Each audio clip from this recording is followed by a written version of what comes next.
The new age of Cowboy football, he's begun under head coach Eric Morris, and he's doing it with completely clean houses, some of which is a little bit surprising. We have some friends and guests today to help us break it all down.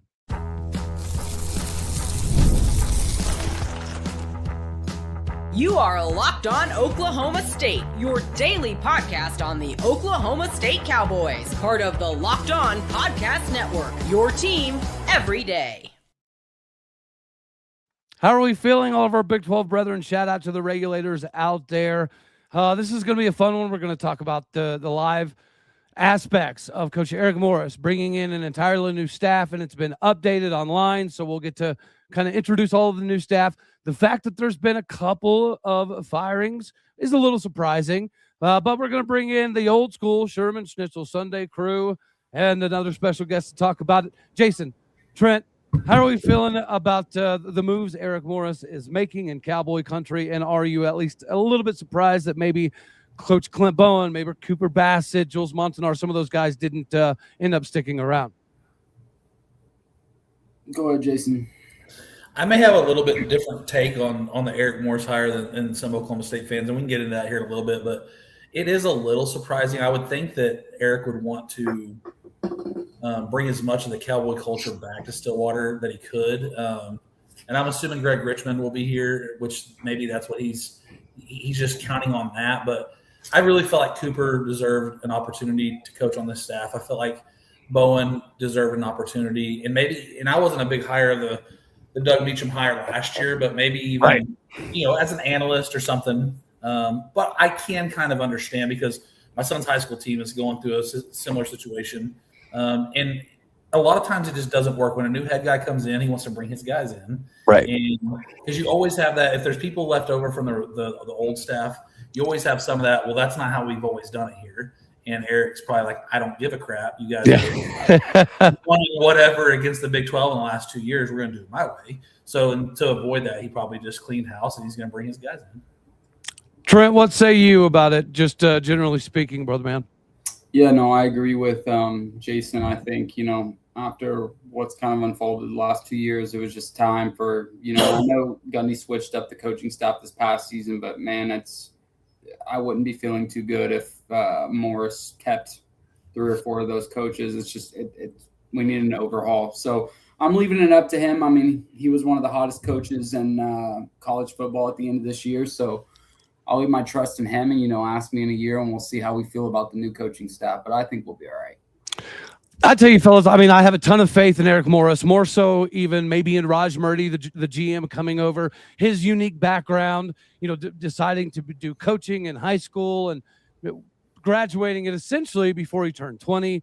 He is a genius that understands the financial side of the game, who also just who happens to love football and loves to dive into the film aspects of it. So I'm excited. Yes, it is kind of crazy to not see Coach Clint Bowen or Coach Cooper Bassett get these opportunities to be on the sidelines. But, yeah, you got to have faith in everything that's transpiring at the moment. So speaking of, we'll knock out a few things here, but there's been some updates. So the staff currently, okstate.com. Obviously, you guys heard Skylar Cassidy, which with some Oklahoma State brotherly connections, is coming over. It was announced to be the defensive coordinator.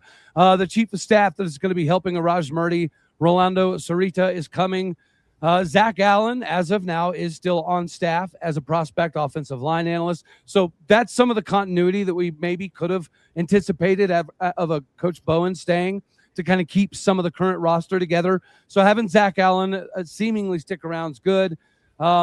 We still have John Pickle, John Gonzalez, Justin Gordon, DJ Linton. They're all currently still listed.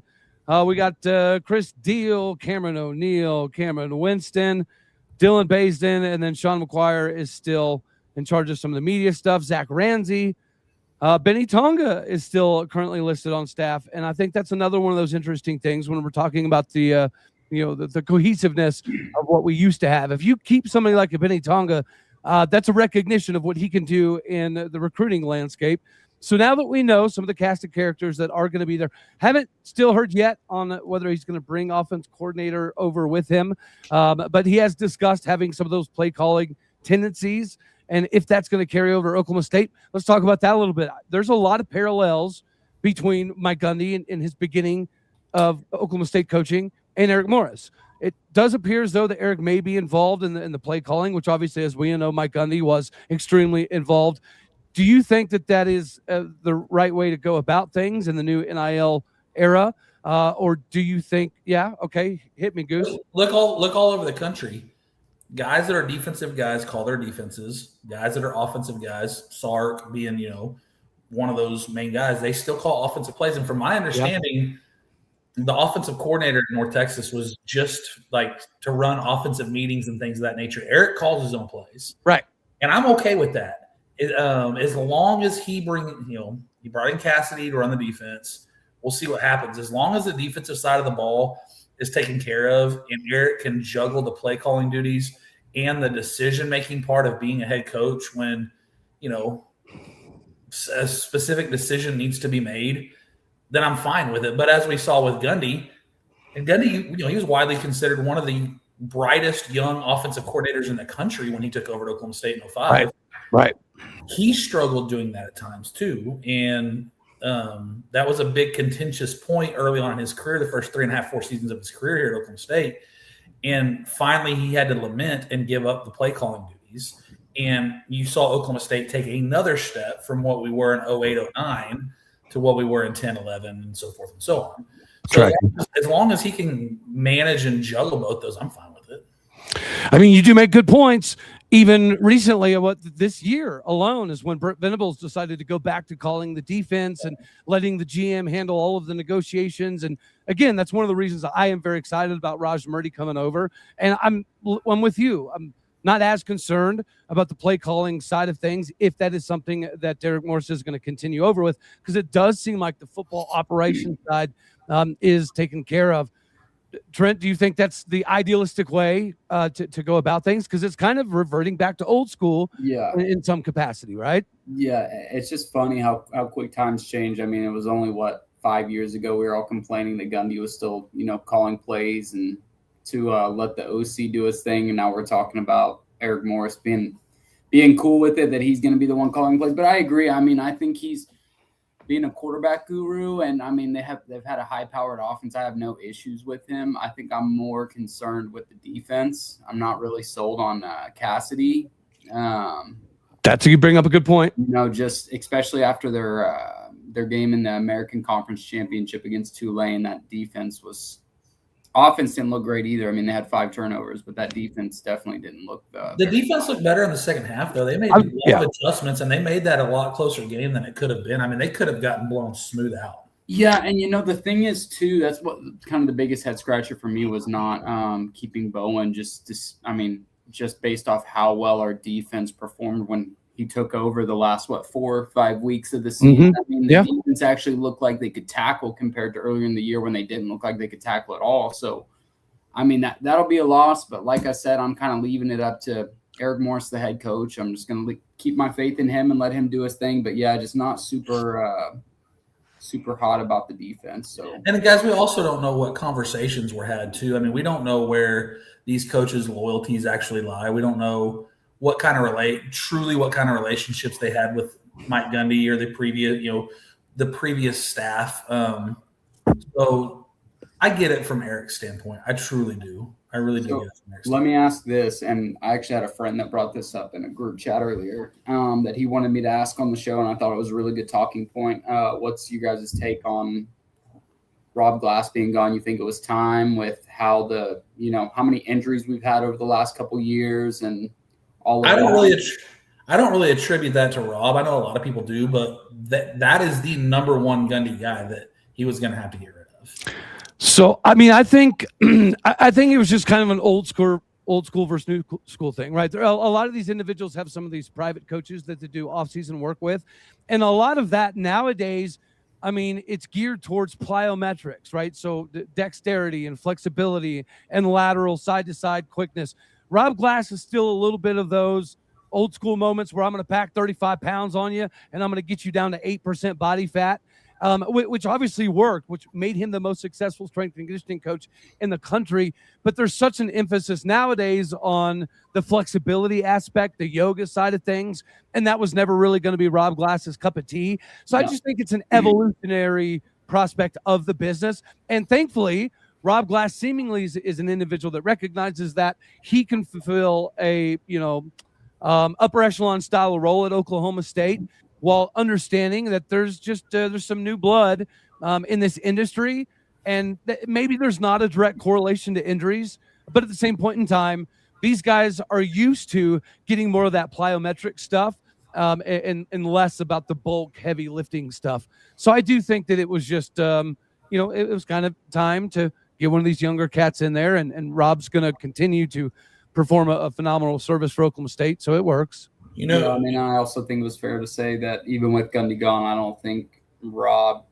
would have quit. I think he was planning on staying as long as Morris wanted him to stay. I mean, he was the highest paid strength and conditioning coach in the country, making $1 million a year. So, yeah, I don't know. I agree. I thought that was a good point. I don't know if it's getting talked about enough. I've been so busy lately. I haven't been on X much, but I think it was time for Glass to go. What about, you could bring some old Cowboy flavor back in here that is a younger, up-and-coming strength and conditioning coach, and go call Jamie Blatnick and have him come in here. Who? Jamie Blatnick. That would be great. Yeah.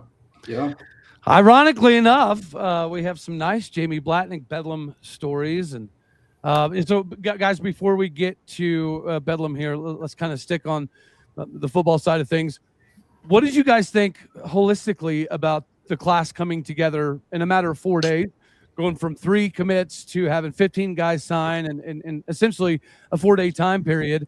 I was extremely impressed. A lot of people are going to say, well, all it did was put Oklahoma State where they always are, which is 76, 78, 74th, 80th, whatever it is in recruiting.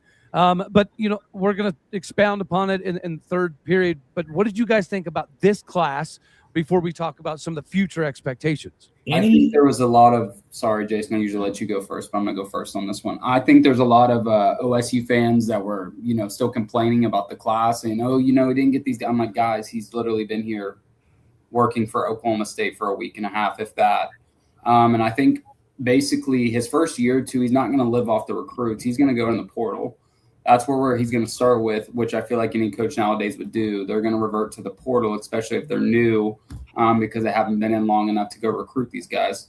So I think some people are stressing about it. Yes, I do think it was big. I wish we would have turned a couple more that were originally committed to Gundy, and then they decommitted and committed somewhere else. I wish, kid from Owasso, 2 kids from Owasso I really liked. That kid from Arkansas, though, as a D lineman.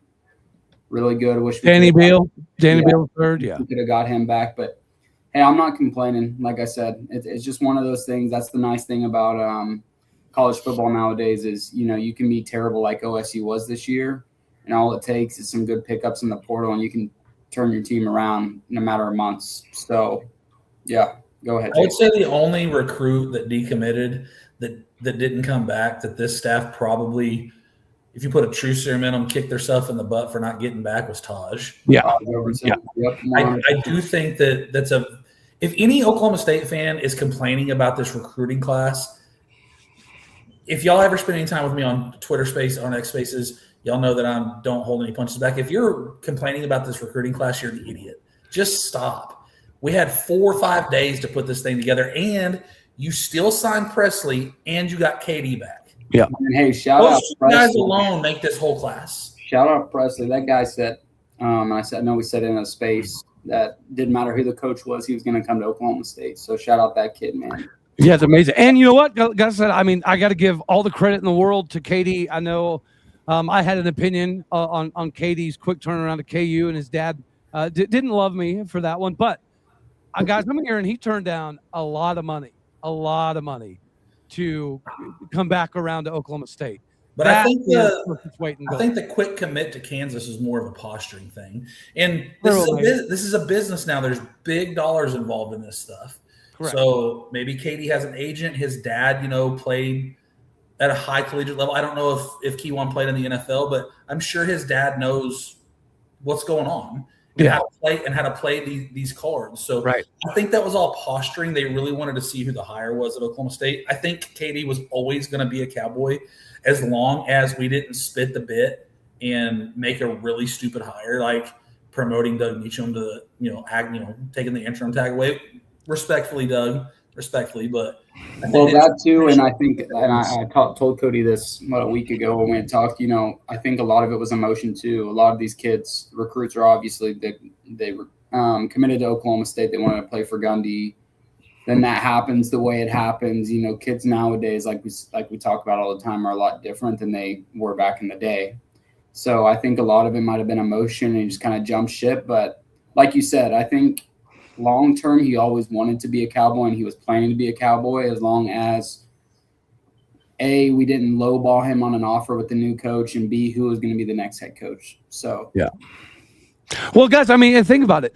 If you're an offensive recruit, if Eric Morris can even come remotely close to what he was doing at North Texas, if you're a quarterback or a running back or a wide receiver, you're going to want to be a part of this offense. Sure. This is what made Oklahoma State so enticing, which is why we've never had problems getting running backs and wide receivers, because you always knew one thing about Oklahoma State. They were typically going to put up 40, 45, 55 points, right, on a fairly regular basis. You never knew what the defense was going to look like. It was a little bit of a crapshoot. But offensively, it was fun. It was sexy. It was interesting. We're definitely back to that, and I think that's part of it as well. If you're Batman Jones, especially with the style that he plays, if you look at what North Texas is doing, it's like, well, if I can become at least somewhat applicable in that system, I'm going to have an opportunity to make a ton out of my career. So, definitely extremely exciting. So we are going to get to the Bedlam side of things, but I enjoy this conversation. We got another friend that we're going to jump in the show here. And kind of a segue into that. Gentlemen, what do you guys think about Eric Morris talking about the two biggest things is Stillwater a place that aligns with my values? Can I raise my family here? And number two is, can I win championships? Is it fair to say he wasn't talking about Big 12 titles? Because Mike Gundy did win a Big 12 title, so he knows that is a possibility in Stillwater. Was he talking about natties, fellas? Is Eric Morris talking about natties in Stillwater, America, or am I crazy? Of course he was, 100%. I mean, like I said, that college football is out of hand right now, but at the end of the day, it's about how much money do you want to spend? I mean, look at Texas Tech. They've been terrible for the last since Leach left. They've been terrible, and all it takes is throwing in some money. I know Kenyatta said it on the Twitter the other night. That's what it is. They went out and found the best players that fit their system, put money into it, and look at Tech. They're going to make the college football playoffs. They have a chance. So I 100% think Eric Morris was talking about national championship. Playoffs. Jason, we talking about playoffs? I honestly do think the Chiefs aren't talking about the playoffs. That's for dang sure. How dare he? I have a weird take with the Eric Morris press conference the other day. To me, I think it's a great hire. Don't get me wrong. I'm not complaining about the hire whatsoever. I think in the circumstances we were in, for a guy to come in and take over for Gundy that was here for 20-plus years, I think he'll be exciting, and I think we'll win a lot of games. But when I was watching that press conference and he started talking about Stillwater's the place I want to raise my family and we can win championship, like he was saying all these things, right? Right. And in my head, I was like, this dude's going to break our hearts in about 4 or 5 years. That's all I could think about. He's going to come in here and win a crap ton of games. Well, it's like we almost break our hearts in 4 or 5 years. We almost need Taco Tortilla, Reckham Tech, and Joey McGuire to keep their thing going. Well, I mean, Joey McGuire. He would definitely leave for that job. He would definitely leave for that job. But I mean, like, you think he'd leave for Penn State, Michigan kind of thing? No. Absolutely. He'll be giving a press conference in 2031 saying Ann Arbor's the one place I can see myself raising my kids. Like, I can see that happening. See, I don't. I really feel like, and maybe this is the orange-blooded drinking too much Kool-Aid in me, I really feel like it would take a Lubbock, Texas-style move because Stillwater is a lot like Lubbock, just the community. I mean, heck, that's why we're supposed to be rivals with Tech, because we're like brothers and we're so much alike, right? I mean, he also said too, he's like, I've always wanted to be in Big 12 country, went to Tech. coached at Tech. He's like, I know Big 12 ball. So that makes me not too worried about, I mean, like I said, we can talk about it all day. Coach speak. It's just coach speak. There you go. Yep. But I think you got to win the press conference, man. You got to say all the right things to win the press conference. Yeah. But I mean, like I said, I feel like he is the definition of a Big 12 coach. High powered offense, moving the chains. So I do think, like Cody said, who wouldn't want to go coach their alma mater? If he got the call for Tech, yeah, he's gone for sure. But outside of that, I'm not really too worried about it. But Shane, we're gonna save some of that for the third segment here. We're gonna bring on another Cowboy alum of the basketball variety with a phenomenal basketball ball, Mr. Mark Price. How are we feeling today, brother, man? And before we get to the Bedlam basketball that ended up being a double beatdown, I wanted to get your take on some of this Eric Morris stuff. Are we talking about national championships in Stillwater, America? I tell you this, fellas, if Eric Morris is sniffing a natty, Texas Tech is going to be beaten down the door unless we're playing them in like a Final Four CFP scenario. What do you say, Mark? Well, I mean, we're going to try, but here's the deal. There you go. What everybody in the Big 12 is playing for right now is a chance to be in that college football playoff. If you make the college football playoff, that is success. That's what we're all trying to do. That's where we're all trying to get to. Right. Will we win a national championship? For 100 years, they've only crowned one. And so you can have a really good season. You can accomplish a lot of goals by getting to the college football playoff. And, it's something that I think we would have found ourselves in if things would have kept moving in the direction that it had been for the last 20 years. Very, very, very fair play, fellas. Yeah. Okay. So talk about, generally before we get to this Bedlam conversation, Coach Eric Morris talked about bringing Bedlam back. And there seems to be, even in my comment section, there seems to be a little bit of a discrepancy. There's a decent number of fans that seemingly don't even really want Bedlam football back. Am I seeing this wrong? Am I crazy? I'm one of those. You're one of those? I cannot fathom how you wouldn't be insanely excited. Why play the game? One of the biggest reasons, is going to be good for recruiting. It's good for the state of Oklahoma. It's good for the businesses. But the biggest one, Jason, is the Big 12 needs those marquee games.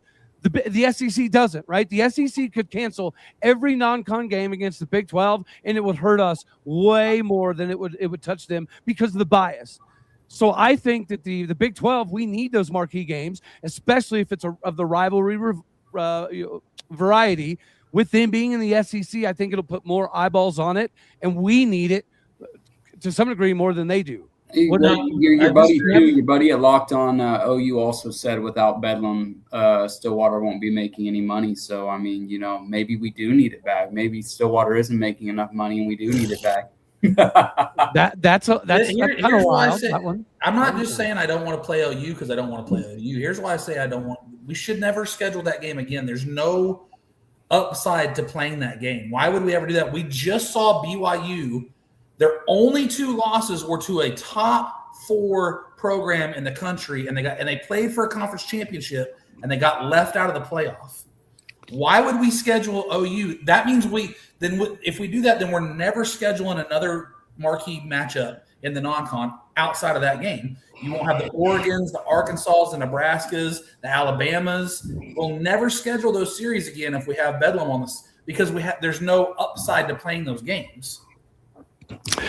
Like I said, I think we need it in a very, very major way. If you start having multiple wins in Bedlam, I think that would be huge. Eric Morris talked about dominating the in-state recruiting. What a better way to do that than prove that you're continuously better than OU. But outside of 97 to 02, we've never done that. Yeah, no, I get that, but we've won 2 of the last 3, right? So recent bias alone would let you know that the gap between OU and OSU is pretty easy to make up if things go the right way. Yes, we're talking about potentially we'd have to have a Vanderbilt style of situation for us to make it a competitive ball game. But again, I think that people tend to forget that we've won 2 of the last 3, so we have that bragging right. And I think it also accentuates the fact that the gap is closed a little bit with the transfer portal era. If Eric Morris does it a Vanderbilt style, that is a marquee game that could get us in the CFP conversation. If BYU had beaten OU in the non-con, they would probably be in the CFP instead of playing the likes of Oregon State. And I think that matters. At this point, I think the only thing that really matters is for the Big 12 to get a team in the college football playoff, that team has to be really, really, really good. And the likelihood of getting more than one team in from the Big 12 is just there's not a high possibility. They don't want to put more than one Big 12 team in. They don't want to put more than one any team in that's not in the SEC or the Big 10. And so playing OU, in my opinion, wouldn't hurt us, because if you lose to them, you bet. I mean, for a Big 12 team to get in, you're going to most likely every year have to win the Big 12 championship game. That's Hey, will you put that comment back up there for a second, Cody? Hey, your best friend's in here, Jason. Will you put that comment back up there real quick? You know who that is, right? Yeah, I know exactly who that is. This is coming from a dude calling me getting butthurt. This is coming from a dude that left a show because he doesn't know how to control his emotions. Get out of here, Jason. Is he talking about you getting butthurt? Yeah. He's the one that left the show. Guys, stop it, Jason. If you ever go watch Hall of Fame college football, if you type anything, you better go watch it sometime. He'll block you off his show. Just FYI, that's who that guy is. What? Okay? I have no idea who that is. But here, listen, I'm not just saying this because we get dominated by OU. Until the committee comes up with some sort of a parameter that they give you credit for scheduling those games, whether you win it or lose it, right? If you're willing to play a marquee matchup like that, then it's not worth it. It's not worth it at all. Well, before we were going to get to a commercial ad in segment 2, but Jason brings up a good point here. I've heard a lot of people say that Brett Yormark did a disservice to the Big 12 by not pushing for the 4-2-2-2 model. What do you guys think about that? I didn't agree with that from the get-go.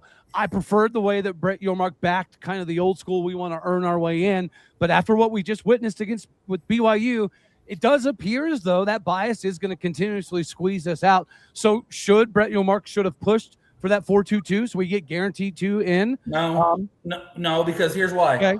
Here's why. We may be getting screwed at the moment, but if we continue to push, then we're going to get a real parameter and get rid of this stupid committee that seeds these teams in the college football playoff. And there's going to be an actual set parameter. This is how you make the college football playoff, right? Yeah. For everybody in the country. And we're going to quit giving credit to the SEC and the Big 10. Eventually, everybody's going to realize that those leagues are super top heavy, and everybody else in those leagues is just like everybody else in the country. I agree completely. And I think one thing they probably need to do. It does feel like the Big 10 gets glossed over because they've won the last 2 natties. So it dismisses the fact that essentially, 4 through 10, it's an absolute crapshoot. But I also do think that is the exact reason why Notre Dame did not get in. Yes, I love it. But real quick, Mark was saying something. Go ahead, buddy. We're listening to you. No, I just think they need to get rid of these 2 teams that the highest non-con or the highest non-power 5. That's a joke. Those teams should, in my opinion, they should play a qualifying game like they do for the NCAA basketball tournament. Those teams should play each other, and the winner gets to play a Notre Dame or someone like that. For them to play each other, I mean, no one cares about that. Let them play each other in a qualifying game, and then crown them, the small scale national champion. Do something like that. No one wants to watch that. No one's going to watch it. So I think it would be better if there was, it was 4-4-2-2. But I mean, at the same time, look at the whatever, Clemson and the ACC. Look who played in their conference championship. No, I think you should deserve to get into the college football playoff. Did BYU deserve it? I don't know. So, put another game in there, put some more teams in there that maybe deserve to play it, and let these small market schools, these small schools play each other. Yeah, I like the play-in game idea, and I think we should go with what Joey McGuire mentioned about how if you want to make this thing worthwhile with the current schedule that it is in, you got to bump all of week 0 to week 1, right? You got to start playing games in August in regularity, so that way we don't have to deal with this window of transfer portal dudes having to commit whether they want to be in the CFP and all this other crap, right? Yeah. Well, crap, we don't even. It's not even just the players opting out to transfer now. We got teams opting out of bowl games. Oh yeah. That's craziness. Yeah, Nebraska. okay, so actually, that we bowl can talk game about that, over there? and we can talk about Fernando Mendoza winning the Heisman and Jacob Rodriguez getting absolutely robbed, not even being invited. That's the wrong button.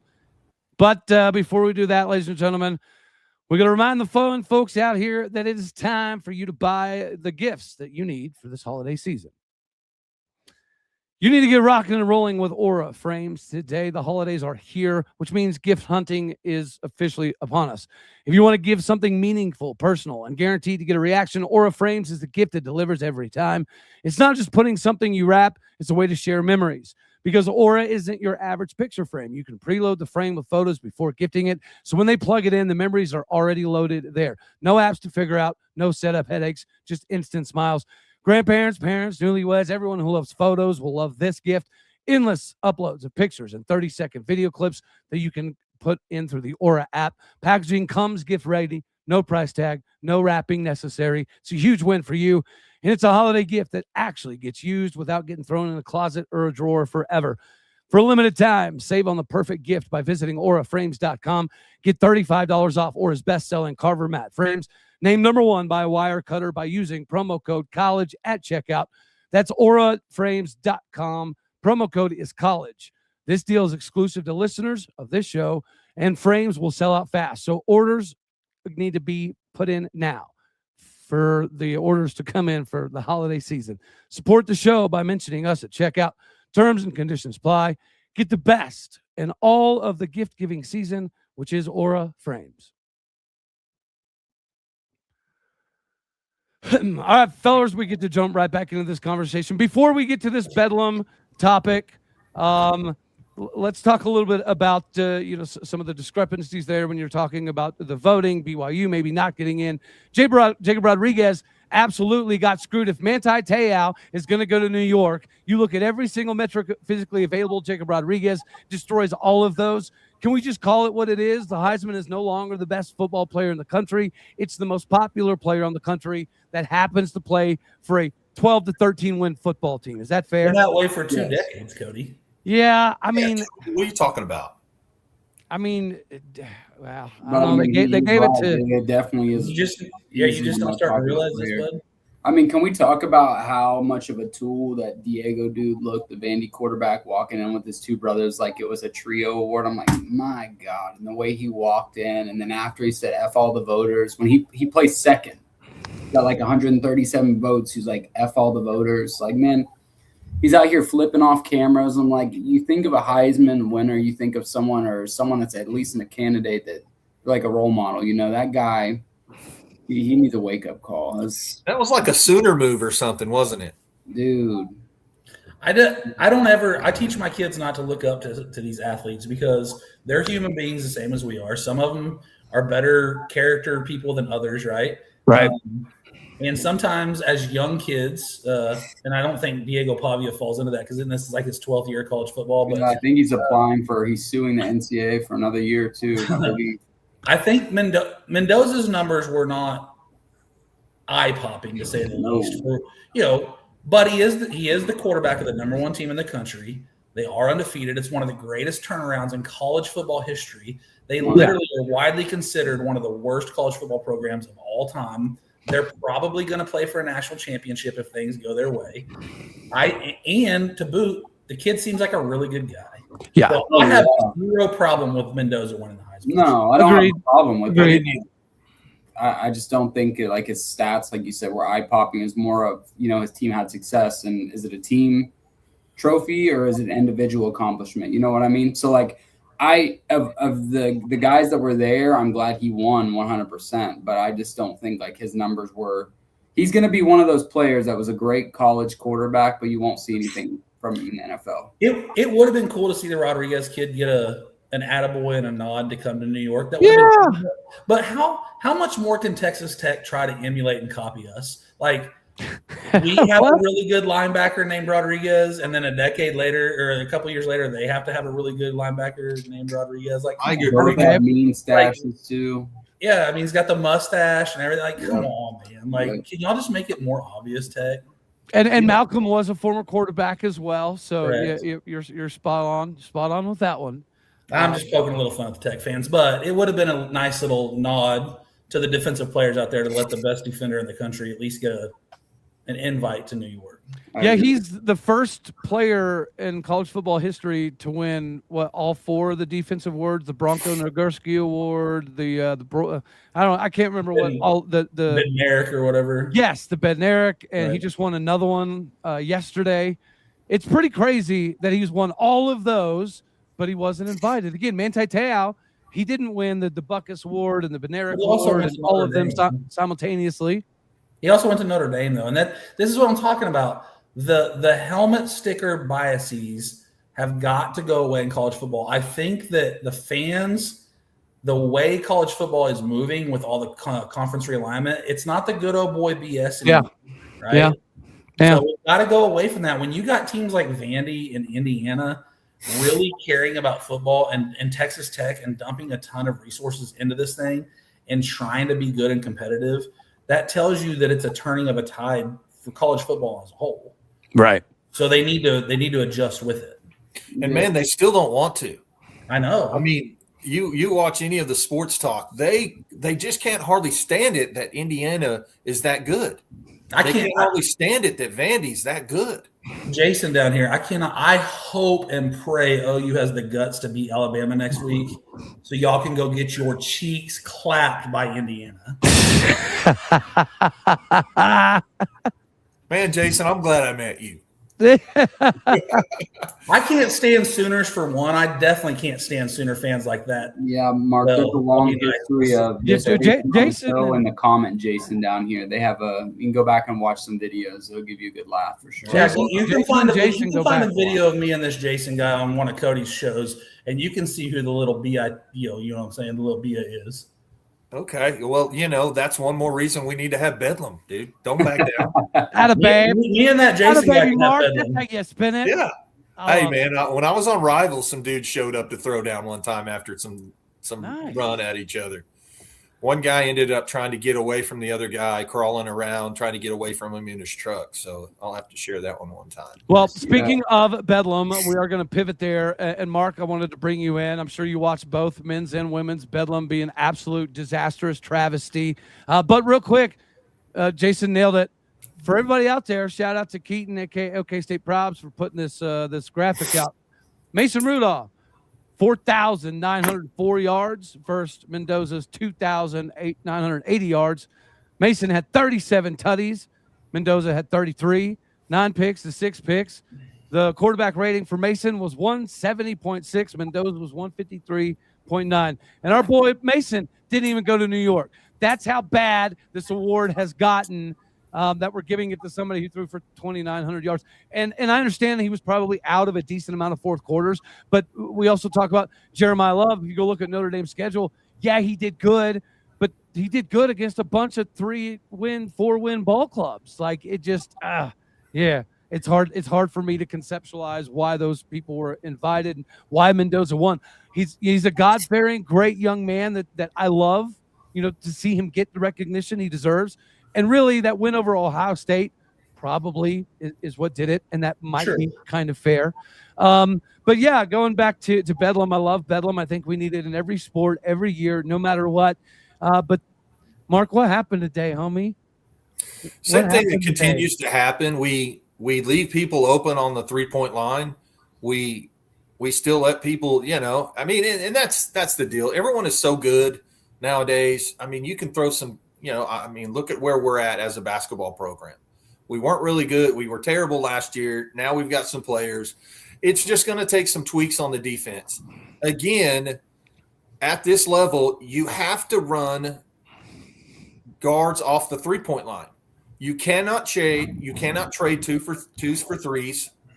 And, our best player, Roy, he had some moments, but he shot about 30% from the field. And, we just we didn't play that well. Our best big guy got hurt.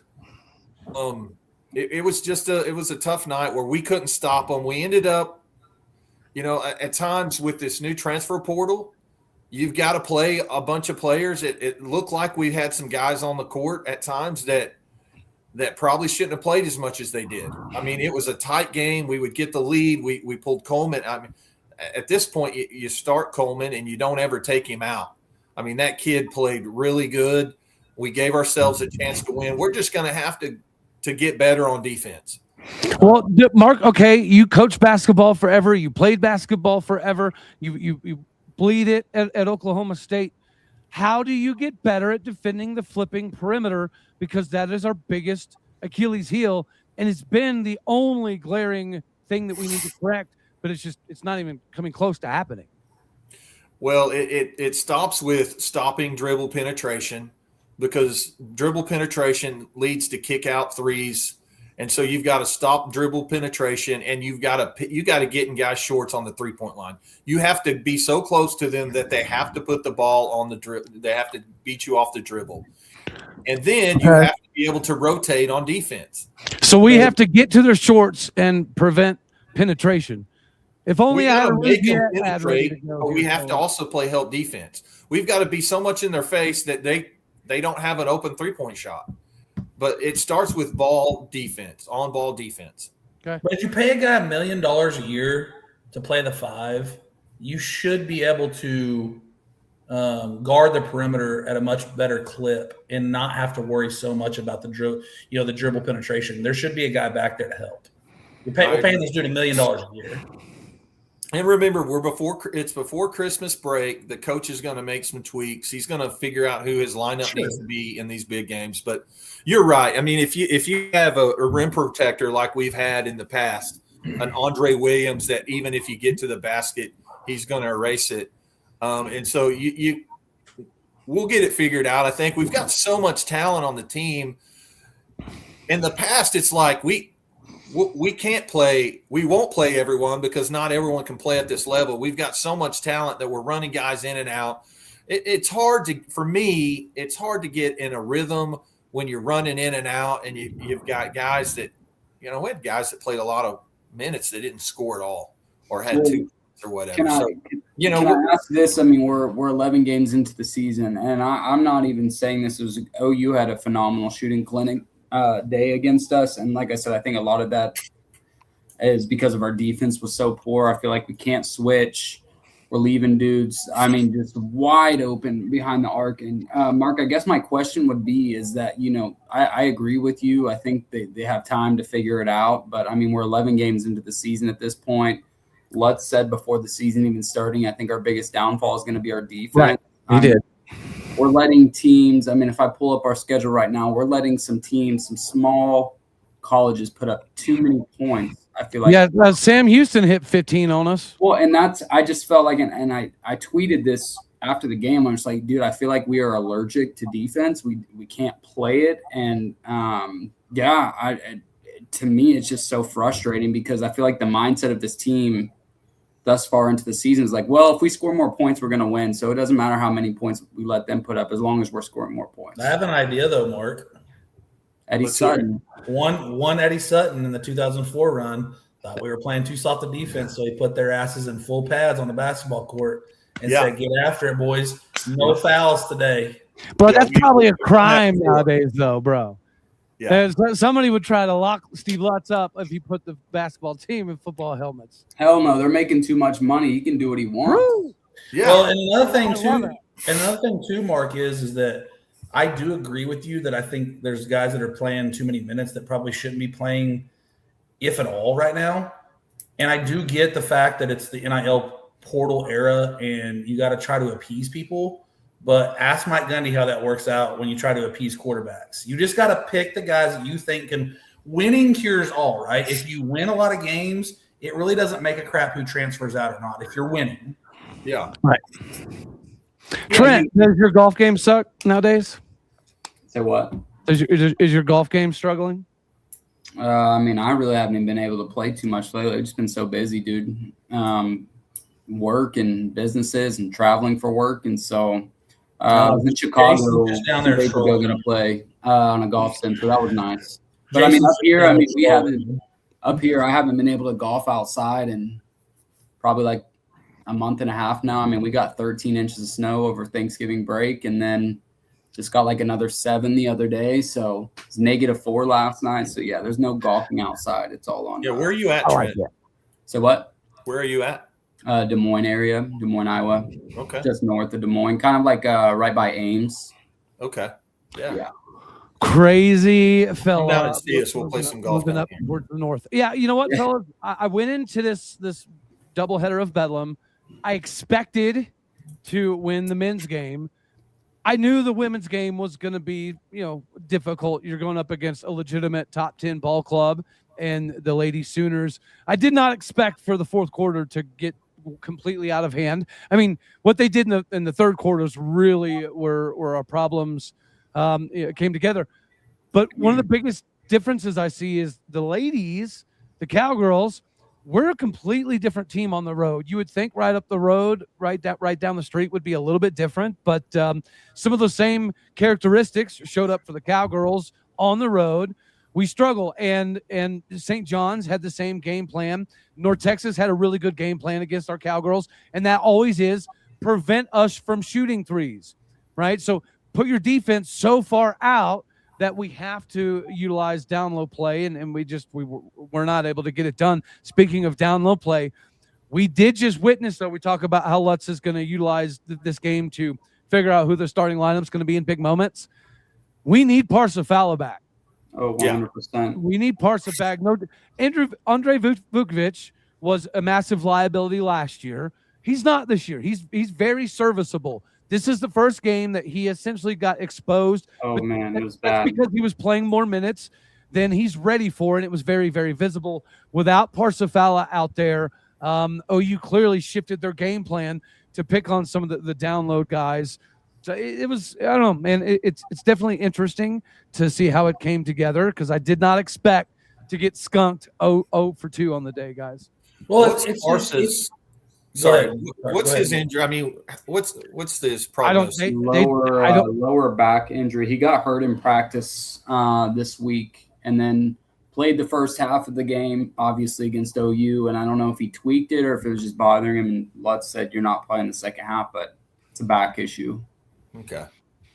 Yeah, we someone tried definitely- back, and then I heard him say something about his back. So I missed the whole second half. I watched the first half, and I was out doing stuff, and someone texted me and said Fowler was out. And I'm like, oh, well, I was going to say, yeah, that's not good. So, another thing we have to remember, too, it's one non-conference game for both squads, right? It really, in the long term, doesn't mean jack squat. And to be honest with you, the Cowboys specifically, we played pretty terrible down the stretch. Oh yeah, it's been a couple years since we watched the Boynton-led teams miss that many layups. Yeah, well, down the stretch we played pretty terribly. So my point is that we can improve. Have faith in Steve. Let's see if we can figure out the 7 or 8 guys that really need to be on the court during crunch time, and let's see what happens in February. Let's see where we're at in February. No, I mean, I look at it as in the sense of, last year with how late Lutz got there, just kind of had to put a team together. Yeah. Just got the guys that were left in the portal. Right. Losing OU last year was totally understandable, but this year on paper, we are so much better than them. So it's more so just frustrating because the one game we couldn't really shoot, it had to be against OU. Just kind of just irked me a little bit, but I agree with Jason. The game ultimately doesn't really matter, more so for the fans. So we'll see what Lutz can do and get ready for Big 12 play. Hey, Mark, I'll give you last word before we shift to segment 3 here after an ad. But am I crazy, or does it seem like the guy that keeps getting left open the most is typically Anthony Roy's guy? yeah, I mean, I see that. I see, sometimes I don't like to. I've already said some things about some other players, but it's going to come down to him and really D'ing up and making plays and we'll get there. He's too good of an athlete to not be where he's at. But remember, I was at the last game that was played, the last Bedlam in the old Gallagher Iowa when OU came in and beat us.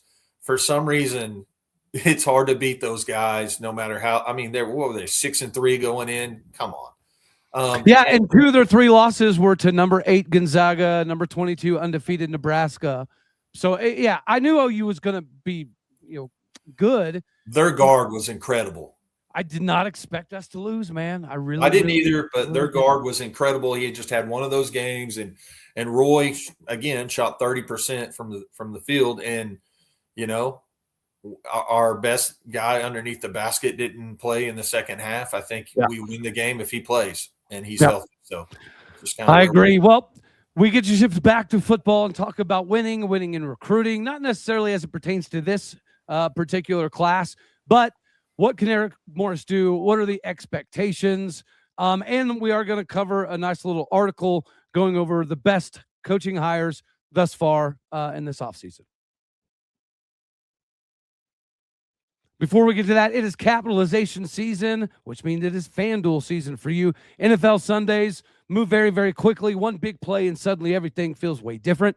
That's what makes live betting so much more exciting with FanDuel. You're not just watching the game. You're expecting real-time reactions to carry you through to the last moments. With FanDuel, you can place live bets as the action unfolds. Every drive, every momentum swing, and every highlight moment. Live betting is best when the game starts to shift, if the receiver gets hot or the defense starts to tighten up or you feel a turnover shifting momentum completely on its head. FanDuel lets you jump into that moment and bet on it. Live spreads, money lines adjust instantly. Player props update, and guys can heat up and make you capitalization dollar bills. You can bet the next touchdown, drive result, total, and much more. Get locked in. If you want to be right in the middle of the action this season, make sure you visit FanDuel.com and place your live NFL bets all season long. That is with FanDuel. Go to FanDuel.com. The game moves fast, but you can too with FanDuel. All right, fellers. The recruiting is probably something that doesn't necessarily get talked about enough because Eric Morris has never had access to the level of recruiting resources that he's going to have in Stillwater, Oklahoma. But when you're seeing some of his previous classes, whether it be North Texas or Incarnate Word, some of them are 148th in the country, 184th in the country, 111th in the country. There's been a massive knock on Mike Gundy and Oklahoma State for always landing in that 40 to 65-ish kind of range. His first class ever did creep up to number 74 at one point in time on 3, I don't know, a week or so ago. I'm extremely happy with this class, but what are you guys' expectations for recruiting moving forward? You would assume that if you make this kind of a leap, one of the expectations is, well, you have to capitalize in areas that Mike Gundy necessarily didn't. One of those was numerically the numbers that go alongside the grade. Is that going to be important for us to see a different number associated with the recruiting, or what do you think? I see you shaking, Jason. Hit me. No, if you've listened to anything that Eric Morris has ever said, he doesn't give an F about stars. About what stars yet. Look at Drew Mestamaker right now. He didn't even play quarterback in high school. Right. Cam Ward was the 0 star. Everyone said he was a running back. Right. He was found by a quarterback trainer. Mestamaker was taking some quarterback training. There was a friend of Eric's, called Eric and said, "Hey, I've got your next NFL guy, but there's a caveat. Jeff Christensen. He doesn't play quarterback." Correct. So Eric, sad news for a lot of you Gundy haters that always wanted him to recruit better. Eric is in the very same camp with Gundy. He doesn't care what your stars are. He wants a fit for his system in this program, not only talent-wise, but also a fit as far as your character, what you're going to do in the classroom, all those things, right? Mm-hmm. So if we're expecting to see a huge change from the way Mike recruited, I don't think that we will. If you're expecting Eric to come in here and knock it out of the park and have top 15 recruiting classes, that's probably not going to happen. And you made a comment about the resource. He's never had the resources like he's going to have here. Yeah. Do we know that to be a fact? Well, yeah, their budget last year was a little over $2 million. I get that, but I'm talking about apples to apples. Like, for your conference, do we really have resources? That's yet to be determined. We'll find out. But I mean, $13 million on this roster would have put us at like 6th-ish in the Big 12 this year. I know, but I think you're gonna have to spend closer to 30 if you want to win a Big 12 championship. Yeah. We have to spend twice what we spent this year. Gotcha. Well, guys, Mark, Trent, I think we can all at least sleep well knowing that if Eric Morris, and we just found out before getting on air, quarterback coach Sean Brophy is in fact coming along. If they tell us that there's a 0-star quarterback that they want at Oklahoma State, we have to feel confident that 0-star quarterback's probably going to be a bad mother trucker, and that may be a little bit different from Gundy, right? Would you say that's fair? That there may be a little bit more faith in the evaluation of quarterbacks now? Yeah, look at Eric Morris's track record with quarterback. Coach Baker, Coach Patty, Coach Cam Ward, Coach Mateer, and now Mestamaker. I mean, Mateer sucks, dude. Mateer's regardless. And Chandler Morris. Regardless of, Mateer has been a major letdown this year. But regardless of that, I mean, I'll trust any guy. If he wants to go get a guy from Australia to come over here and play quarterback, I believe in him. I'm not going to. I think Mateer's really good. I think in his defense, he was a different quarterback after that thumb injury. I think that's almost on OU or him or somebody for trying to rush him back too quick. Yeah, whatever. They didn't want to lose to Texas. Yeah, no, I know. But, Hawkins looked good the week before, so in my opinion, they probably should have just let Hawkins roll with it. I agree. Because even then, they could have said, it didn't end up mattering in the end because they got in the playoffs, but they could have said, well, yeah, we lost to Texas because we didn't have our starting quarterback. But it didn't end up mattering in the end. All right, sticking on this. What do you guys think the expectation should be in this upcoming season for both recruiting and the overall record? Now I will say this with a caveat. The caveat being, I'm assuming that this means Mestamaker's in Stillwater, Caleb Hawkins in Stillwater, Wyatt Young's in Stillwater, Sadiq Clement is in Stillwater. Can you imagine Mestamaker quarterback? Then we got Fields, Hawkins, and Batman at running back. Like, do that. Who are we going to throw it to, though? Wyatt Young. Yeah. Wyatt Young. Is that the white kid from North Texas? Yeah. Was not impressed with him in the championship. What? Freeman. I bet you he stays. I hope so. Yeah. I was kind of sad to see Shetron transfer. That hurt. But at least he's a grad transfer, guys. He gave us 4 years and got a degree. That I'm okay with. I'm okay with. You're right. Yeah, we're going to be fine. I mean, listen, quarterback is the biggest deal. Everyone can run. Everyone can catch. I mean, it's all based upon a quarterback's ability to put the ball, to lead a receiver. So I think we're going to bring in enough guys to make plays. It all starts at quarterback. It starts on the offensive and defensive lines.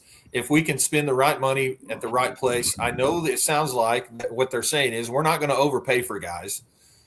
Give or take, you got to spend your money on your defensive line, quarterback, on your offensive line a little bit and get some guys that can get open, that have some speed.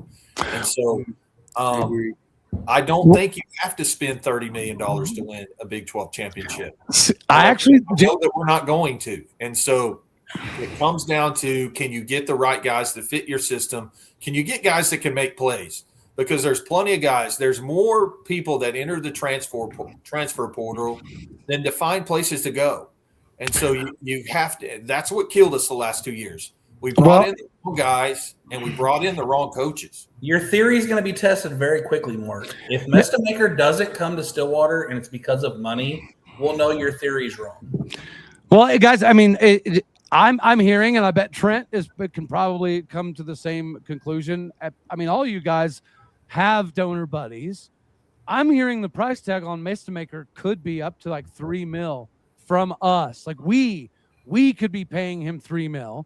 Caleb Hawkins could be costing $1 million. So if that's the case, then that means Rodney Fields has probably got to cost close to the $750 to $800K range. Then you pay Wyatt Young. That's probably $500,000. If you're trying to get Wendell Gregory, if Mestamaker's $3 million plus and Caleb Hawkins is $1 million, Wendell Gregory's got to be in the middle somewhere, right? So Wendell Gregory's got to be a $1.8, $2.2 million dude. That is – You've already got $10 million wrapped up in 5 guys. Mike, okay, never mind. We need $30 million. Thank you. Thank you. We do. I mean, at the end of the day, never mind. We need $30 million. Like it is. I mean, like the donor said, they're complaining. So we aren't going to give too much money when Gundy's at the helm. So we've been saying it for months now. Yeah. Since Gundy's fired, were these donors just talking the talk, or are they actually going to walk the walk too? So I agree with Mark. I don't think you need $30 million. It really, I mean, it's so hard now because you see some of these teams overpay for players and they suck. Mhm. They're not good. We did it this year. Yeah. That's exactly right. And I think that's some of the defections that we saw in the transfer portal. Raj got into town and was like, hey, if you want to stay, this is the price tag. And they're like, well, we were making twice that last year. Yep. All right, then peace out. Yep. I know that's what happened to a lot of those guys. Oh, yeah. Well, we yeah. did. We overpaid for guys, again, because of their star rating or where they came from. Correct. Most of those guys didn't help us. I mean, shit. 90% of them didn't even play past the first 3-4 weeks. I was going to say we overpaid for Alan Bowman and we only paid him like $40,000. I mean, $300,000. We got ripped off for $40K. Yeah. This is why I don't give a crap about recruiting rankings and stars next to people's names, because you have these quote unquote college football experts that go into working for these type of companies. I mean, you literally got a dude. We've got one fan out here that's been posting nonstop on the comments. He's an OU fan. And he's supposed to be like an OU insider, right? Like he's a Hall of Fame podcaster. Dudes like that are the ones. These losers are the ones that put stars next to kids' names, right? I don't give craps about them. I don't care. You do realize he's been professionally writing for the Big 12 for like 27 years, though. This guy? Yes. What an ass clown. No way, bro. Yeah. No way. Then I ought to be working for He used to be a no sideline writer for Texas Tech, New Mexico, OU. New Mexico's really good. He's been doing this for quite some time. Man. Well, I know they got beef, but Jason Hey, Cullen, to be fair, I've never nobody. seen those articles. He's got Robert Allen credentials for whatever that's worth. I mean, I don't cool. know. So we're saying now we're saying Robert Allen is the end all be all to journalism. I was going to say, I don't know if being compared to Robert Allen's a good thing. But, hey, Jason, you pay attention. Jason and Trent are going to end up being the Boone Pickens for Maybe Oklahoma one of these State. days. One of these days. Let's do it. All right, man. fellas. Well, do we have any closing arguments before we go? Let's give our expectations. So I will say, with the caveat being we get the Mesta Makers and we keep Rodney and we get Wendell Gregory back and Wyatt Young and all these dudes, is competing for a bowl game realistic in year one? Should that be the barometer? Should we be more realistic and set the number at 4 or 5 wins because it's a rebuild? What do you guys think? Or if you're paying Mestamaker $3 million and Hawkins $1 million and Wendell $2 million, you can't go 5 and 7 with that much amount of money going out. Is that fair? like I said, I think it all just depends on the players you bring in and how much money you're willing to spend. Like that's I hate how college football is nowadays. But like I said, that is maybe the one good thing about it is you can be absolutely terrible one year and then be great the next year. It really just all depends on who all you bring in and how much you're trying to spend. So to say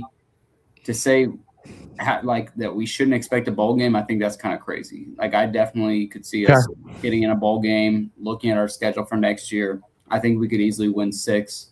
To say we're going to go compete for a conference title in Morris's first year, I think that's a little bizarre, but crazier things have happened. So really it just depends on who all we're bringing in, how much we're spending.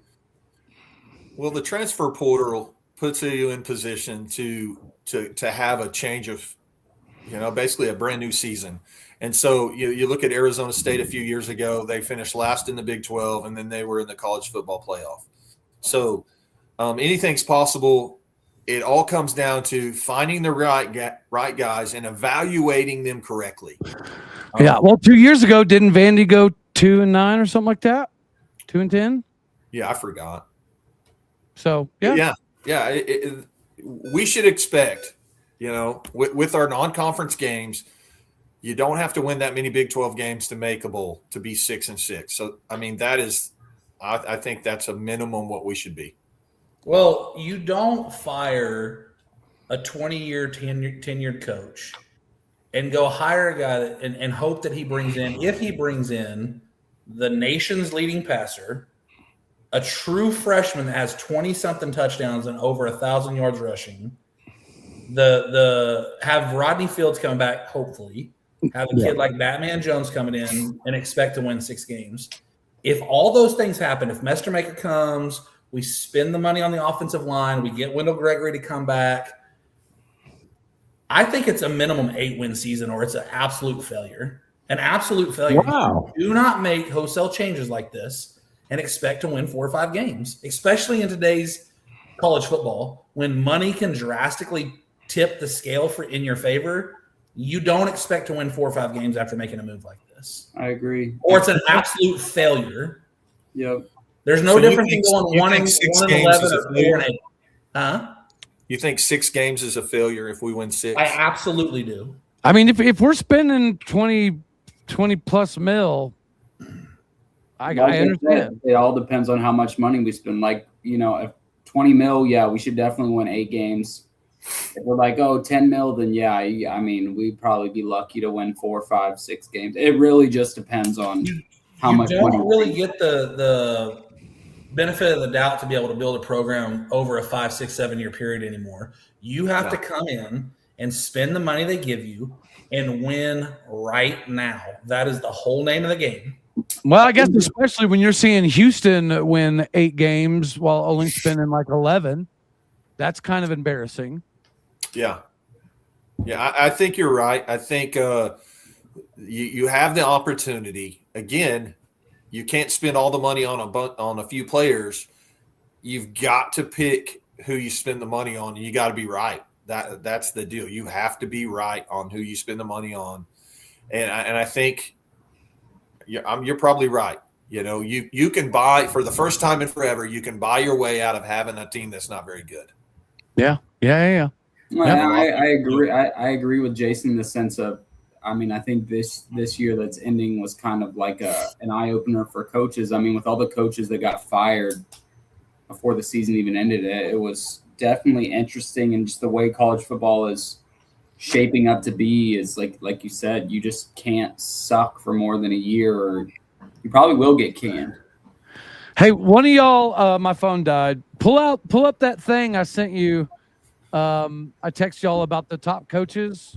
Yes, let's talk about that. I'm glad. I did want to talk about that before we got off here. I love where our boys ranked, fellas. I was surprised because there has been, I don't remember if it was Yahoo Sports or somebody earlier ranked Eric Morris as like the 8th best hire, and I thought it was absolute madness. We also come at this with orange-colored glasses on, though, too. Yeah, but how do you look at the dude who has the number 1 scoring offense in the country, number 2 total offense, number 1 passing offense, number 1 quarterback, top 5 running back? I don't know how you look at all of that. Can it translate to a Power 4 conference, though? So I'm skeptical as well. I really am skeptical. I think it's a good hire, but I'm skeptical. He's going to have to prove it to me. This article has James Franklin as 1A, A+ hire, and then has Lane Kiffin, A+ hire. James, do you think James Franklin is a phenomenal hire? Yes. With all the dudes he took with him, yeah. Well, in this article it has James Franklin number 1, Lane Kiffin basically 1A, 1B, so both tied for first best hire. Then 3 is Eric Morris at OSU. Read the write up on him real quick. Because for all the success Mike Gundy had over a very long time at Oklahoma State, it's a tough job and wasn't going to attract a big name established Power 4 head coach on the rise. Even Gundy candidly admitted the challenges he faced working at a steep NIL disadvantage. Oklahoma State needed to find a new identity for its program with this hire, one that could rally boosters and recruits alike, and it did that by hiring a proven QB guru who is building a Lincoln Riley-like resume in that regard without the Heisman just yet. Morris really started building a name for himself at the FCS level. It's a pretty long article, but yeah, basically it's got very high praise for – and Eric, when in his introductory press conference, he gave a lot of credit to the coaches that brought him up, like Mike Leach and Lincoln Riley and all those guys. Yeah. What do we all think about Matt Campbell since I'm up here by Iowa State, I'm curious on how everybody feels about that, because I know the Ames community is absolutely gutted. Terrible. I think it's terrible for the Big 12, right? We were all excited and celebrating that Kalani Sitake would turn down Penn State. It made the Big 12 look so great. Hey, you know what? But that's on Jamie Pollard, right? That's their athletic director coming out a few months ago talking about how they're going to be operating in the red, and they're going to be even if it's true, man, in this arms race for dollar bills, you kind of put Iowa State behind the 8 ball. But BYU's playing at a totally different set of rules than Iowa State is. No, I know that, but I think that by Pollard saying that, he basically told Matt Campbell, "This is the most you're ever going to get." Listen, it's very typical, and any fan base outside of Texas Tech and BYU better get real used in this conference to, if you have a coach that has any kind of success, bailing on your ass. Iowa State should just be very thankful that Matt Campbell gave them 10, 11, 12, whatever it was, because those days are over. What do you think, Trent? You live right there. Well, I was gonna say that's the perks of living up here. I talked to a lot of Iowa and Iowa State fans, and I don't think it was even mainly about the money. I know his mom has cancer. He's from Ohio. Mom has cancer. His wife's, one of her parents, she's from Ohio too, is sick, and so a lot of it is they wanted to be closer to home. And I mean, at is Pennsylvania that much closer to Ohio than Iowa is? Yeah, they touch, don't they? Yeah, they touch. Yeah. I mean, but to hop on a plane, though. So a lot of it too is, like I said, I think Coach Otts, the basketball coach for Iowa State, went to Pollard after last season and said, like, listen, this is what I've been doing since I've been here. I deserve more money. I think Campbell didn't really like that, that they were starting to dip into some of the football funds for basketball. And like I said, along with being closer to family, I mean, he's got unlimited money now at Penn State. I think I feel for Iowa State fans in the sense of, like, dude, you guys went after like 10 coaches, couldn't get one. And then, of course, you come after our coach and he's down to leave. I thought it was kind of a head scratcher, but I mean, I can understand why. You're not going to really accomplish much more. I mean, you win 10 games, one year out of the 10 years you've been there. I mean, I think that's his peak at Iowa State. You're not going to get that. That tells you the difference in a program like Iowa State and Oklahoma State. Oh, Iowa State for real doesn't have that much money. Like, you're right. And Oklahoma State was sick and tired. The fan base and the overall national perception of our program, they were sick and tired of winning 9, 10, 11 games and making a New Year's Six Bowl or whatever. That wasn't good enough anymore. Matt Campbell was widely regarded as one of the best coaches in America, young coaches in America. He won 10 games one time. That was the biggest head scratcher. I mean, you put any coach in the situation that Matt Campbell had at Iowa State, and this is no knock to Iowa State. They don't have standards. Like, they're cool if you just make a bowl game. He was getting paid almost $6 million a year. Everybody treated him like a king here. Like, everybody loved him. If you're not going to get canned for only winning 6 games, why would you want to leave? $5 million a year is a lot of money, and I'm sure he was making bonuses for certain things. So it's that's why I really think a lot of it, the majority of it, had to do with being closer to family, just because he has sick family. But I do think it kind of would have to be a slap in the face to him with how many coaches Penn State went after, and they said no, and then they go get him. So you're gonna find out in 3 years. I mean, we're going over the intended time frame of the show, but I mean, while we're on it, guys, I thought that we'd see pigs fly before we'd be talking about Arizona State possibly having a new head coach. That's crazy. Well, I mean, that's still is the whole DeBoer thing debunked? Because I know they said it was between their number one target was DeBoer, and then they were going to go after Dillingham, but I just don't think Dillingham would be a good fit. Yeah, dude, but in his little press conference yesterday, he was crying. Yeah, he started crying. I don't even know what you're talking about, Cody. Judy Dillingham's Michigan apparently is the top candidate for Michigan, or maybe the number 2 candidate for Michigan, and Kellen DeBoer's not leaving Alabama. It wouldn't make sense. I mean, it wouldn't make sense. I think it would make sense. He wouldn't have nearly as many expectations at Michigan as he would at Alabama. The expectations would be the same, but the schedule would be easier to get there. Right. He's from the north, if I remember correctly. South Dakota. Okay, so yeah, I mean Michigan probably pay him more money than Bama could. Could or would? I mean, I don't know. After all this money they've been throwing around, they got I guess they'll probably have to run a mental test on him first to make sure he's not DMing OnlyFans girls and trying to get with his assistants. So, hey, one thing that I thought was funny is that I heard that assistant, the Sharon, definitely had OU DNA. Oh, shit. He's got it now. Talk about honestly, if you're Michigan, why would you want the guy from Alabama? I mean, look at it like this. If you got him and you go talk to, who else are you going to go get? I mean, all the good coaches have already been picked up. Yeah.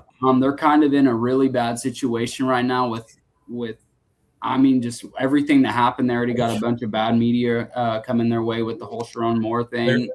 If DeBoer said he would come, that's home run hire. There is one guy out there that is jobless right now that has been at this level for about 20 years. Say it.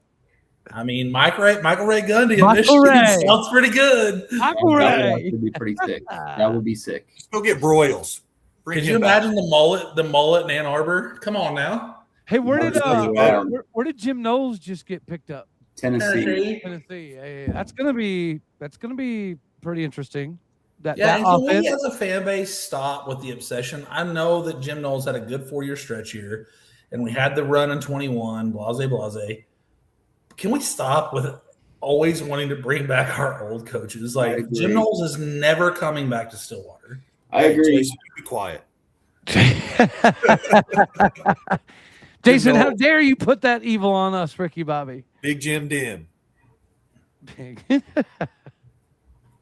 Yeah, I'm pretty sure his girlfriend and kids still live in Oklahoma. So I would never say it's out of question, but it's highly unlikely. Yeah, but like you said earlier, you can jump on a plane, man. What's up? Like he'll go where they'll pay him the most money. He hasn't been in football and making just tons of money until, how much did he make at Duke? I mean, I think we paid him the same thing here, gave him a big raise. He's probably trying to stack cash for it, at the end of his year right now. I mean, real quick, another thing too is before we hop off here, how crazy is all this? I mean, you have Virginia Tech who fires their head coach, goes and hires James Franklin. James Franklin reaches out to the coach that they just fired and asks him if he wants to come be their DC, and he accepts. It's wild. Imagine if Eric Morris hit up Mike Gundy and said, "Hey, you want to come be our OC?" And Mike Gundy's like, "Yeah." Well, that's a little bit different. But I understand what you're saying. So Derek is saying that Jim is very interested in coming back. I mean, there was seemingly a lot of smoke that if the right head coach came back, that Jim was interested. One of those, probably was not Eric Morris, though. Yeah, I doubt it, man. Come on. So, who? If Colin Klein would have got the job, maybe a call-in or a Z-Rob, something like that. I don't ever see Jim coming back to Stillwater, man. And like Fred said, I mean, he does have a lot of family connections here now. Sure. And hey, listen, I love Zach Robinson as much as the next Poke fan does. I'm very thankful for what he did at Oklahoma State. I'm very thankful for the ambassador that he's been for Oklahoma State and the NFL. I'm really glad we did not hire him. It was surprising seeing how quickly Z-Rob and GJ Kinney kind of fell off. That was another one, dude. That was another one. Zach Robinson, or everyone, it seemed like a lot of people wanted GJ. I was like, why? Why? Well, at the time, GJ's trajectory was very, very comparable to Golesh and Morris. And then he lost like 4 in a row. So I really still feel like we are a very much what have you done for me lately society. I do feel like it's interchangeable between the Morris hire or a GJ Kinney hire. I feel like they would have been very similar. Very similar. Completely. We're recruiting very, very similar recruiting ties. They've been in this area. GJ Kinney has been in the state of Oklahoma before. He played at Tulsa. Both of these guys know what's up in this area. So I don't really think there would have been that much of a difference other than Morris does have a lot of quarterback connections. Yeah, Let I me mean, ask the you guys Very something attractive real quick. to us. Let me ask you biggest guys something real difference quick. is one of them started tanking and one of them kept winning as soon as you started Sure, looking. right, sure. Go ahead, Mark. I'm What you got, listening Mark? to you. Hey, Yep. guys, check this out. This is the thought. So if we brought Knowles back to OSU, I mean, we would have to pay him $750,000 to $1 million. Yeah. Is it worth Easy. paying a coach that Easy. kind of money, or do you say, you know what? Is it better to spend more money on recruiting than to pay a coach like him that kind of money? I think it's better to spend it on recruiting. I get what you're saying, but I think your numbers on what it would cost to get Jim Knowles back here are way off. I think it would have cost almost what Morris was making to get him to come back. Probably, yeah. Yes. I would say, so if we're talking about that kind of money, is it worth spending that kind of money on a coach to bring him back to Stillwater? Not for a so DC. my thing is with that, paying Jim Knowles a bunch of money to come back. The only issue with that is we have learned that Jim Knowles' defense is very complex and it takes years to learn. Yeah. And the biggest issue is you got players jumping in and jumping out of the portal every year. Are you going to have the same players around long enough to learn his system? You're paying him millions on millions of dollars. So I think I agree. Like, I would rather put it in the players because, you don't know how long they're going to be here for. I would rather have more of a mid DC and have better players than have the better coaching. And I agree with you, Trent, because listen, any scheme can work with the right Jimmys and Joes. Any scheme can work. I could go coach Ohio State's defense and probably win the Big Ten. You know what I mean? Like, and I mean, don't look even at know Penn how State good this you are year. as Their the defense coach, was but not I very agree. good. you agree? You're right. Mark doesn't even know who I am, and you have the resources and you can recruit the right kids to come play there. If you've got studs at all 11 positions, it doesn't really matter what the scheme is. And look what Bowen did in Stillwater the last few weeks, Sure. the last few games. Oh my gosh, that guy can really coach. We were talking about that before you hopped on the show earlier. Yeah. That's It's kind a of shame they didn't find a spot for him on the staff, for sure. Yeah, and I heard that it sounded like that Coach Cooper Bassett and Clint Bowen were going to get analyst positions, and maybe they did. Maybe they just didn't want that. All right, but Sure. it was a little surprising.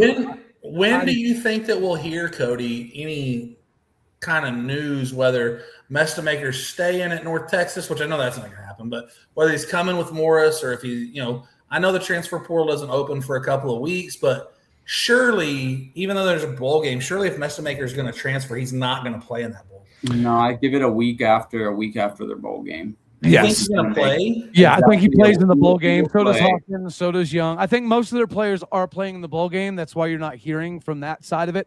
I can tell you from our side of it, the players that you're hearing get in the portal right now, 95% we're told they probably should get in the portal. But there's obviously a lot of names that haven't put in the portal thus far. So they've kind of gone through the dissection of our current roster, and they seemingly have a good understanding of what they want to keep, and it probably should be around 40% of this roster. We'll see. Yeah, I'm very hopeful. LaDainian Fields hasn't entered yet. Him Correct. nor Neither has Rodney or Deshaun. Neither has Rodney. It sucks. Lane in Cleveland entered. I really hope we can get him back. Wendell Gregory hasn't entered yet. Hoping we can keep him. I'm really high on Lane in Cleveland, man. I really hope that we can get him back, whether he fits the system or not. I think he's a really good player. Cody, What do you say, Jason? Some of the guys that we lost that you wish we would have been able to keep so far, are there some guys that stick out to you that have entered the transfer portal? Yeah, Noah McKinney, Grant Segrin. Those are definitely a couple that I would have preferred. Josh Ford, Talon Shetron. Yeah. But honestly, for the most, Taj Overton, I know he technically never played here, but I wish we could have kept him. Cam Epps silently slid into the portal, which I thought was a little that slid under the radar a little bit. Oh, he did? I didn't hear about that. I know Dylan Smith did, but I've heard that we've been talking with Dylan Smith. Yeah. David Kabongo. I think David Kabongo might, other than Noah McKinney, David Kabongo might be the biggest loss so far. Yeah. And you can throw talent in there, but again, the grad transfer thing makes a difference. I don't know. There's some linebackers that were told to get in the portal. I don't know if they have or they haven't yet, but there was a couple that, they went over the film and they were told, we think you should stick around. We are going to bring in a couple more dudes from other schools. Just be prepared, but blah, blah, blah, blah, blah.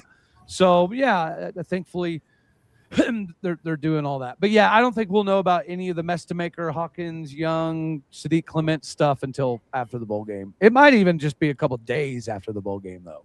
I'll bet it's a week. I'll say a week after. Man, do you really think that if Mestamaker and Hawkins are going to make a move, they're going to play in that game? I mean, all the What's the upside to playing that game? What if you get hurt?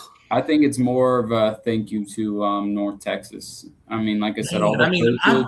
Cassidy took the OSU job and he's still coaching. The only coach that's not coaching in that game is Eric Morris. The rest of the staff is coaching. As far as I know, I haven't seen really any North Texas players saying they're not playing in that game. That's for the most part true. I know there's a decent number of players, and you guys have seen it on X, that are announcing the agencies that they've signed with. I have seen that. Mm-hmm. And we've got a few players that have signed with some of the same agency. A handful of them signed with the same agent out of Dallas. So he's negotiating multiple deals at once. And who is what I've gathered, it's going to be primarily based on what they were supposed to get. So you remember last year, everybody got like one big NIL check, and then the next 2 weeks later they changed it to rev share, and their rev share amount was different than their NIL amount. So some of them lost like $4 or $5 grand a month. I believe a decent amount of those guys are just simply going to try to get back to that marker, and if we get close, they're all pretty happy. $4 or $5 grand a month. That's a really good living. That's a very good living.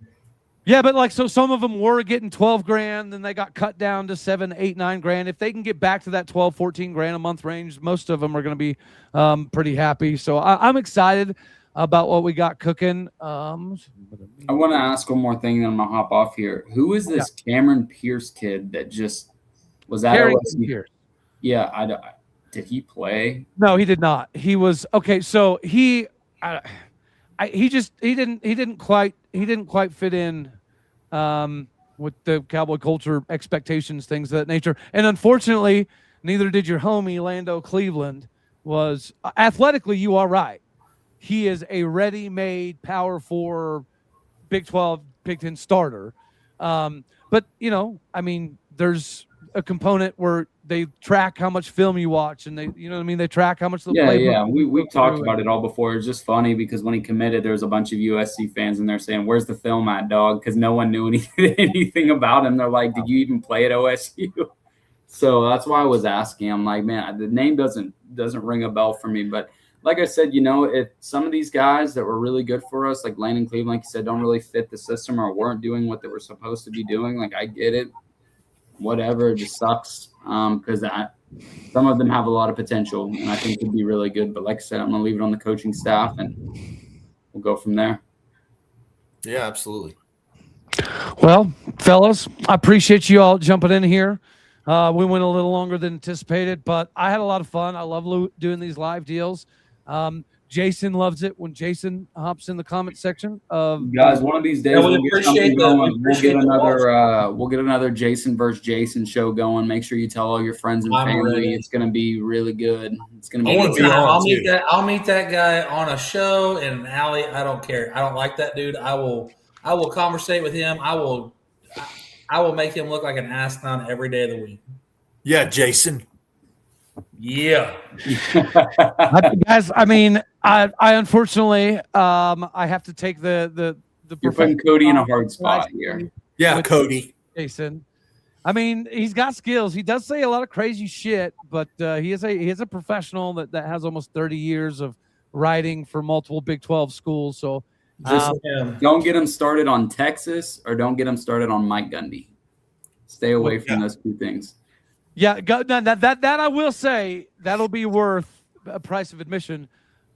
30 minutes of Jason versus Jason on Mike Gundy would pay per view. Yeah, I would get out some popcorn for that one. Let's do it. I'm putting money on Jason. I'm just not putting this one.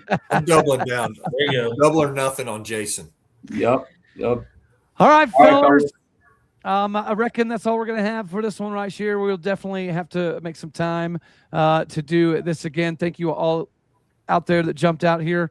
We appreciate you getting into the comment section, having some fun with it, even if your name does happen to be Jason. All righty, you guys.